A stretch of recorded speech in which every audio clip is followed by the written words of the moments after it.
Ito mga kapatid, gusto ko lang i-share sa inyo. No? It is parang naging customary na nagiging ikaw yung ayaw mo. For example na lang, hindi na ako lalayo. Naging diktador si Marcos Sr., pumalit ang Cory Aquino, ipinasa nila yung Revolutionary Constitution ba yun? Sinasabi rin ni Enrile ito, wherein the president has the powers to sell the pag-aari ng gobyerno. For example, the Security Bank, the Philippine Airlines property in America, somewhere, ganyan, mga ganon.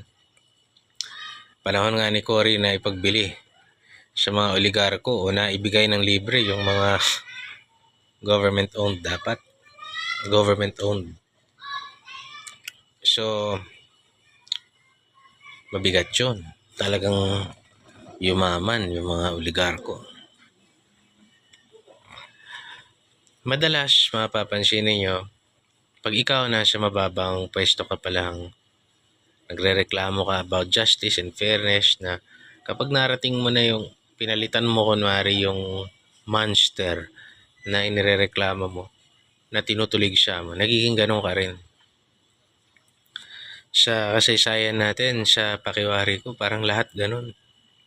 Maliban kay President Rodrigo Roa Duterte.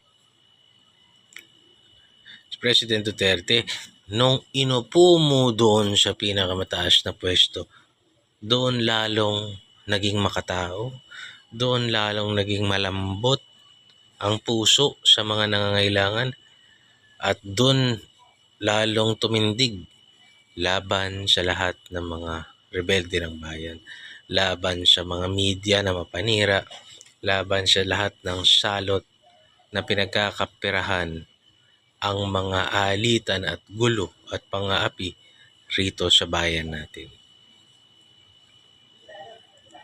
Siya lang yung bukod tanging pagdating ng pressure, ito yung parang sa basketball, siya yung parang Michael Jordan, Larry Bird, Kobe Bryant. Pagka last 3 minutes, last 5 minutes, take the last shot. Kung kailan may pressure, dun siya kumikinang. So, kumikinang patungo sa liwanag ng kabutihan.